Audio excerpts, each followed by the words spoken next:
मासूम डॉक्टर के पिताश्री ने उठाए हैं, उन सवालों को आपके सामने रखना आवश्यक है। वो इसलिए आवश्यक है क्योंकि वह एक ऐसा पिता है जिसको न्याय नहीं मिला है। वह एक ऐसा परिवार है जो आज कहीं न कहीं अपने आप को पीछे छूटा हुआ महसूस कर रहा है, जिसके मन में आक्रोश है, जिसके मन में डर है, जिसके मन में अपने बच्ची के प्रति, अपने बेटी के प्रति संवेदना है। और इन संवेदनाओं के साथ इन प्रश्नों को उनके पिताजी ने रखा है। मैं एक एक करके उन प्रश्नों को रखूंगा और मैं खुद और हमारी पार्टी भी और देशवासी भी इन प्रश्नों का जवाब चाहते हैं, क्योंकि इस जघन्य कांड में यह प्रश्न एक बहुत महत्वपूर्ण रोल अदा करते हैं या एक बहुत महत्वपूर्ण कार्य अदा करते हैं। These questions that the father of the victim have laid in front of the nation today, these questions are of paramount importance, because on the foundation of the question is based the investigation and the outcome of the investigation. Question number 1, पहला प्रश्न। और पिता पूछते हैं कि जब मेरी बेटी की बॉडी वहां हमारे घर में रखी हुई थी, उस समय डीसी, डिस्ट्रिक्ट कलेक्टर नॉर्थ, उन्होंने मुझे एक कोने में बुलाया और कोने में ले जाकर मुझे कुछ पैसे देने की कोशिश की। मैंने इनकार कर दिया कि मुझे पैसे नहीं चाहिए। आप सोचिए पिता की मानसिक हालत, आप सोचिए पिता के ऊपर क्या गुजर रही होगी जिस समय बेटी की लाश, और वह भी इस हालत में, आफ्टर द ब्रूटल मर्डर, वो रिकॉन्साइल भी नहीं कर पाए होंगे, वो अपने आप के साथ भी समझौता नहीं कर पाए होंगे, वो समझ नहीं पाए होंगे कि मेरी बेटी के साथ आखिर क्या हुआ है। और उस समय जब शव उनके घर में रखा हुआ था, डिस्ट्रिक्ट कलेक्टर, कोई और व्यक्ति नहीं, कोई राजनेता नहीं, एक एडमिनिस्ट्रेटर उन्हें एक कोने में ले जाता है और कुछ पैसे देने की कोशिश करता है। पैसा आदमी कब देता है? आदमी भ्रष्ट कब बनता है? जब मुंह बंद रखाने की कोशिश की जाती है, या कुछ छुपाने की कोशिश की जाती है, या ऐसा किया जाता है कि भाई देखो हम तो आपको कुछ दे रहे हैं, आप बदले में कुछ हमें भी दो, कुछ बोलो मत।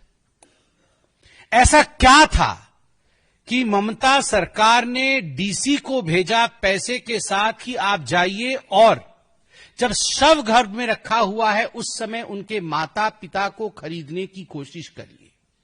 We want the answer to this specific question raised by the father of the victim. What was it that the administration was trying to throw under the carpet by paying bribe and money to the parents of the victim? प्रश्न number 2, पिता पूछते हैं और कहते हैं कि police को लगभग 10:10 सुबह यह मालूम पड़ गया 10 तारीख अगस्त को कि मेरी बेटी की हत्या हो चुकी है, मेरी बेटी अब इस दुनिया में नहीं है। शव बरामद हो चुका था 10:10 10 तारीख को, मगर मृत्यु उससे बहुत समय पहले हो चुका था। She was dead quite early. It was discovered by the police at 10:10 AM। हमें 11 बजे बोला गया कि सुइसाइड किया है आपकी बेटी ने, आधे घंटे के बाद। और जब हम हॉस्पिटल पहुंचते हैं तो हमें उस सेमिनार कमरे के बाहर जहां हत्या हुई थी, जहां शव था, उसके बाहर 3.5 घंटे इंतजार कराया गया। We were forced to wait for 3.5 hours। इसके बावजूद कि कई लोग उस कमरे में जा रहे थे और आ रहे थे, multiple people way going and coming from that room, they were entering the room and they were exiting the room. But parents के लिए आप जरा सोच के देखिए, एक माता पिता के ऊपर क्या गुजरती है जब उनको पता है कि मेरी बेटी या बेटा का शव इस कमरे के अंदर है, और वो 3.5 घंटे बाहर इंतजार करते हैं केवल और केवल उसे देखने के लिए। और पुलिस उसे अंदर नहीं छोड़ती है, उन्हें रोक के रखती है। और बार बार, पिता बाद में कहते हैं, बार बार हमें बताया जा रहा था कि आप यहां मत खड़े होइए, आप प्रिंसिपल के कमरे में जाइए। वो प्रिंसिपल जो आज गिरफ्तार है, मिस्टर घोष, आप प्रिंसिपल के कमरे में जाइए और वहां बैठिए। हमने मना कर दिया कि हम प्रिंसिपल के कमरे में नहीं जाएंगे, हम इसी कमरे के बाहर इंतजार करेंगे। 3.5 घंटे इंतजार करने के पश्चात कुछ मिनटों के लिए मुझे अंदर बुलाया गया। आप सोचिए, ऐसा क्या करना चाहती थी पुलिस, ऐसा क्या करना चाहता था वहां का प्रशासन?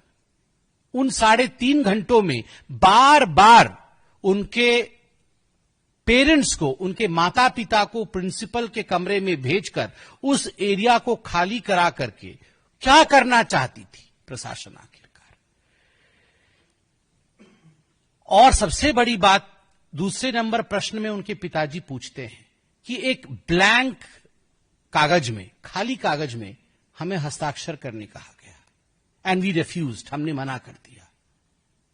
सब अंदर पड़ा है बच्ची का, बाहर 3.5 घंटे से माता पिता इंतजार कर रहे हैं और एक ब्लैंक कागज, कोरा कागज लाकर पुलिस कहती है आप इसमें हस्ताक्षर कर दीजिए, प्रशासन कहता है आप इस कोरे कागज में हस्ताक्षर कर दीजिए। व्हाई? ये 21st सेंचुरी है, पढ़े लिखे माता पिता हैं, मैं तो कहता हूं पढ़े लिखे ना भी हो, आप बैठे हैं, मीडिया बैठी है, जागरूक संसार है, उसके बावजूद look at the audacity of the administration and the police officials to demand a signature from the father on a blank paper. क्या लिखना चाहते थे आप ऊपर में? कि बेटी ने सुसाइड किया है, मैं मानता हूं इसमें किसी प्रकार से कोई मर्डर नहीं हुआ है, रेप नहीं हुआ है, ये मैं जानता हूं, ये लिखना चाहते थे? ब्लैंक पेपर में हस्ताक्षर तभी कराते हैं जब आपके मन में खोट है, आपके मन में चोर है। प्रश्न नंबर 3, क्वेश्चन नंबर 3 जो पिता पूछते हैं, वाई डिले इन पोस्टमार्टम? कि आखिरकार पोस्टमार्टम करने में, पीएम करने में आपने डिले क्यों किया? पूरा का पूरा टाइमलाइन पिताजी ने उनका दिया हुआ है। उन्होंने कहा कि पोस्टमार्टम जो है, जिस प्रकार से काम चल रहा था, एट दी मोस्ट लेट भी करते तो 5 बजे तक पूरा हो जाना चाहिए था, मगर पोस्टमार्टम उसके बाद होता है। सबसे बड़ी बात है जो पिताजी पूछते हैं विक्टिम के, उनके पिताजी पूछते हैं कि आखिर क्या कारण था कि अस्पताल ने एफआईआर नहीं किया? बॉडी सुबह मिल गई मगर अस्पताल ने एफआईआर नहीं किया। अंततोगत्वा फोर्स होके हमें 6:30 और 7 बजे के बीच कंप्लेंट लिखना पड़ा। 6:30 और 7 बजे के बीच पिताजी और माताजी जाके कंप्लेंट लिखते हैं कि हमारी बेटी अब रही नहीं, वी सस्पेक्ट फाउल प्ले। और उसके बाद 11:45, माफ करिएगा, 11:45 PM रात को 11:45 पर एफआईआर दर्ज करती है लोकल पुलिस। सुबह 10 बजे बॉडी मिलती है, 11:45 पर एफआईआर पुलिस दर्ज करती है, जबकि वहां सारे मेडिकल छात्र थे, पूरा हंगामा मचा हुआ था। उसके बावजूद, this is the audacity of the authorities, that they did not even go for an FIR till almost the midnight. And the most important question that the father raises, कि वहां मेडिकल छात्र थे जो सब कुछ जानते हैं स्वाभाविक है, हम जो मेडिकल का छात्र होता है वो जानता है नेचुरल डेथ क्या होती है, अननेचुरल डेथ क्या होता है, होमिसाइड क्या होता है, रेप एंड अटेम्प्टेड मर्डर या रेप एंड होमिसाइड क्या होता है, ये सब विषय, ये टर्मिनोलॉजीज मेडिकल छात्र जानते हैं। वहां हर कोई सब कुछ जानता था। उसके बावजूद भी प्रशासन और पुलिस की धृष्टता को देखिए कि उन्होंने जो लिखा है उसमें कॉज ऑफ डेथ में अननेचुरल डेथ केस लिखा है। मतलब होमिसाइड नहीं लिखा, मर्डर नहीं लिखा, अननेचुरल डेथ केस, जैसे कि किसी बीमारी से अननेचुरली पता नहीं ये हो गया हो। जो क्लियर दिख रहा है उससे भी कन्नी काटने की कोशिश जिस प्रकार से प्रशासन और बंगाल की पुलिस ने किया है, इस सवाल को पिता ने उठाया है।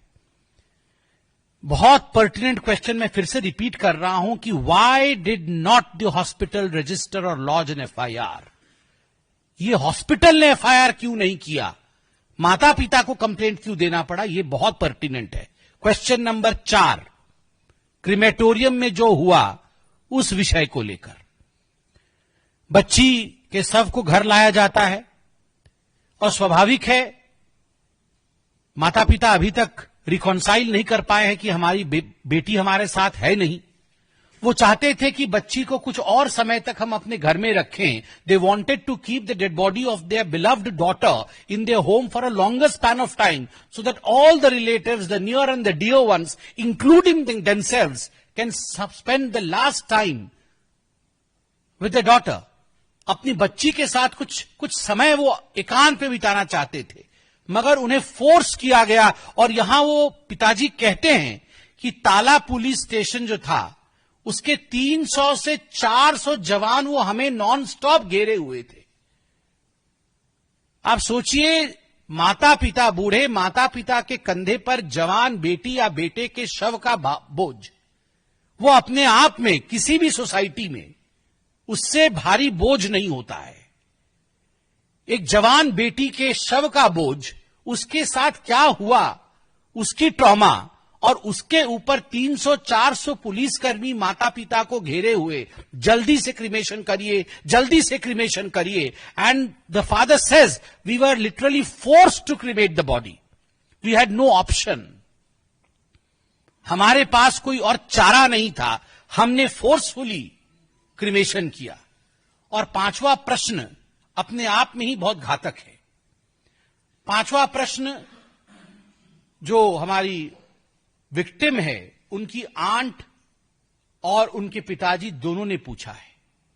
जो बाकी रिश्तेदार थे, लगभग 15 रिश्तेदार उस समय अस्पताल आ चुके थे जहां मर्डर, होमिसाइड, रेप इत्यादि हुआ है। जहां ये जघन्य कांड हुआ था वहां 15 रिश्तेदार आ चुके थे। इन 15 रिश्तेदारों के मौजूदगी में सबने देखा कि माता पिता कार में बैठ के एम्बुलेंस के आगे गए।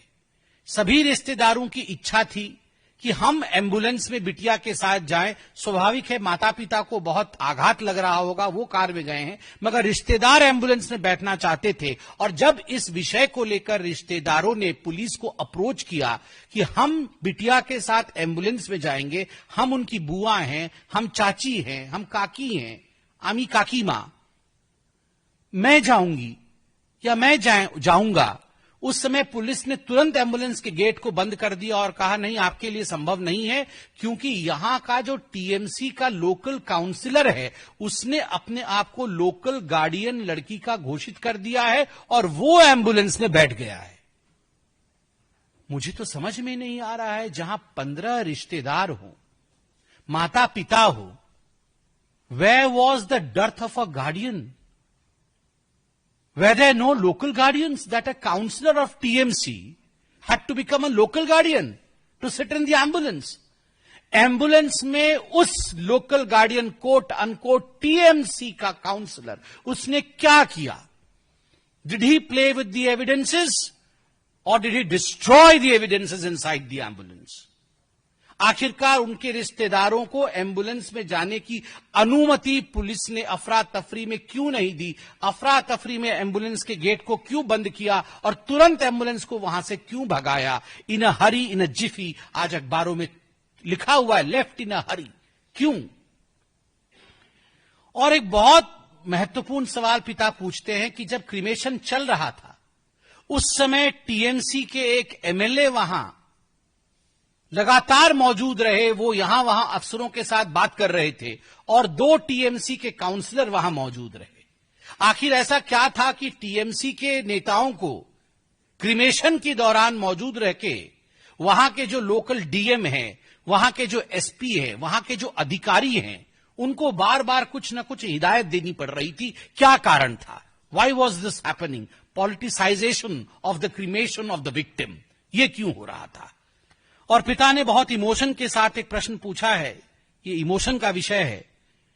उन्होंने कहा कि क्रिमेटोरियम में जो फीस लगती है वह फीस भी मुझसे नहीं लिया गया, किसी और ने दे दिया। मेरी बेटी पता नहीं क्या स्वर्ग से सोच रही होगी कि मेरे पिता ने मेरे क्रिमेशन का पैसा भी नहीं भरा। मैं इसको पॉलिटिसाइज नहीं करना चाहता हूं, मगर यह वाकई एक बहुत इमोशनल विषय है। एक पिता और एक माता जो अपने बेटी के अंतिम संस्कार के लिए जो कुछ पैसे होते हैं वो देना चाहते हैं, मगर वो किसी और ने दे दिया है, किसी पॉलिटिशियन ने, कोट अनकोट, मुझे पता नहीं पॉलिटिशियन ने दिया या अधिकारी ने दिया, इस विषय में क्लैरिटी नहीं है, किसी ने क्यों दिया। वहां भी डीसी नॉर्थ पैसा देने की कोशिश कर रहे थे, यहां भी उसी प्रकार की हालत है। तो पिता पूछते हैं आखिर ऐसा क्यों हो रहा है, इस प्रकार से मुझे बार बार पैसा क्यों देने की कोशिश हो रही है। पिता का आखिरी प्रश्न है कि जो डीसी सेंट्रल है, इंदिरा मुखर्जी और कई आईपीएस ऑफिसर्स, ये जो प्रेस कॉन्फ्रेंस करके झूठ के तथ्य को रख रहे हैं, वो तथ्य पूरी तरह से सरासर झूठ है, इसलिए उन तथ्यों पर ध्यान नहीं दिया जाए। एक वीडियो भी इनके पिताजी का पहले दिखाया गया था जिसमें वो कह रहे थे कि हमें किसी ने पैसा देने की कोशिश नहीं की। उन्होंने उसका भी आज खुलासा किया है, उससे भी पर्दा हटाया है कि जब बिटिया की जघन्य तरह से मौत हुई, उसके पश्चात कुछ पुलिस अधिकारी हमारे घर आए थे और उन्होंने कहा कि देखिए, अगर आप चाहते हैं कि इन्वेस्टिगेशन ठीक ठाक तरीके से हो और इन्वेस्टिगेशन में हम किसी प्रकार से त्वरितता दिखाएं, तो आप जो हम कह रहे हैं वही वीडियो में कहिए।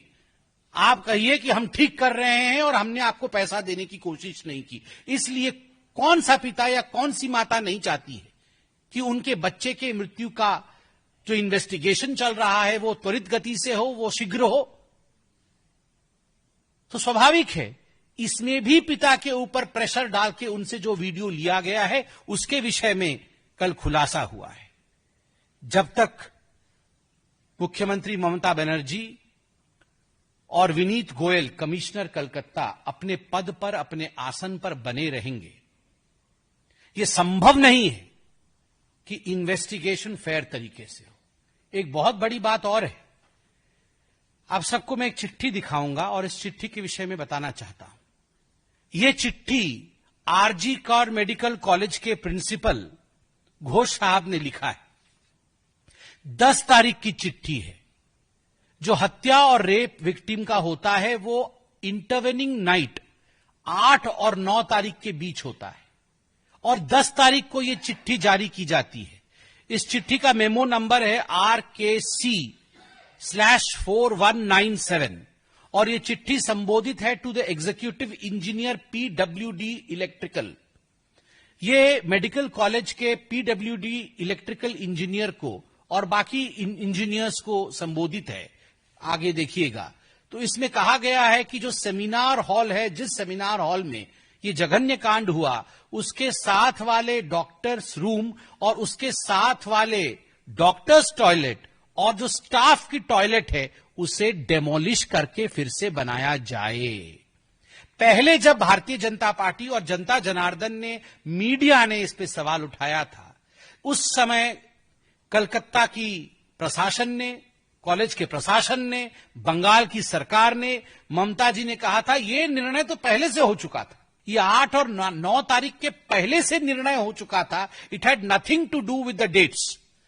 मगर ये चिट्ठी इशू हुई है 10 तारीख को, अर्थात हत्या और बलात्कार के पश्चात ये चिट्ठी आनन फानन में इन्होंने एक्सप्रेस मोड ये चिट्ठी इशू हुई है। और सबसे बड़ी बात है इस चिट्ठी में कि PWD department says that engineers ने ये जो निर्णय लिया है, ये निर्णय किसके साथ बैठने के बाद हुआ है?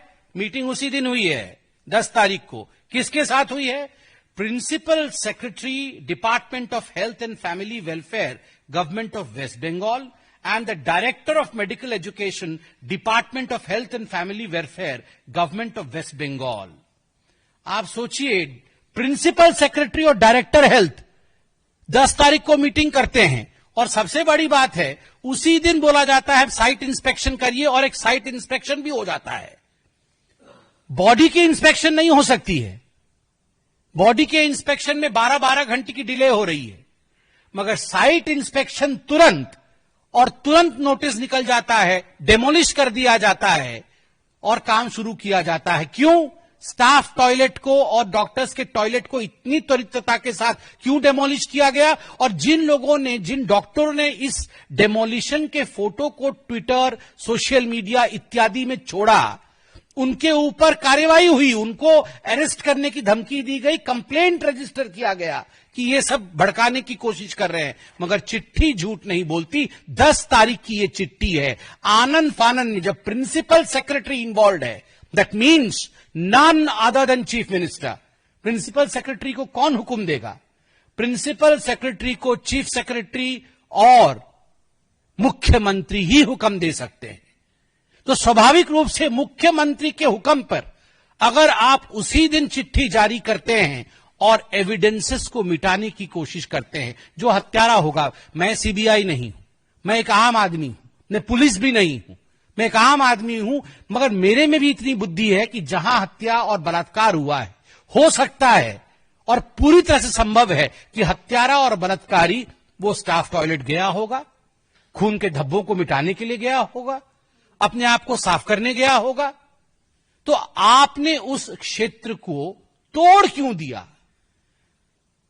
और सीबीआई अगस्त 13 को पिक्चर में आती है, और जब अगस्त 13 को सीबीआई पिक्चर में आती है, प्रोब को अपने हाथ में लेती है, तब तक ना स्टाफ टॉयलेट है और ना डॉक्टर्स की टॉयलेट है, क्योंकि उन्हें 10 तारीख को ही आनंद फानन में इंस्पेक्शन करा करके तोड़ दिया गया है।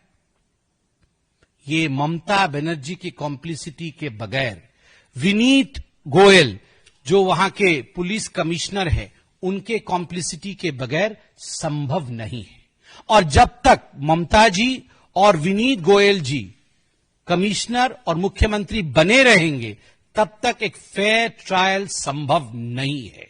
इसलिए भारतीय जनता पार्टी दोनों को ही ये कहती है कि step down from your post for a fair trial and justice to the victim.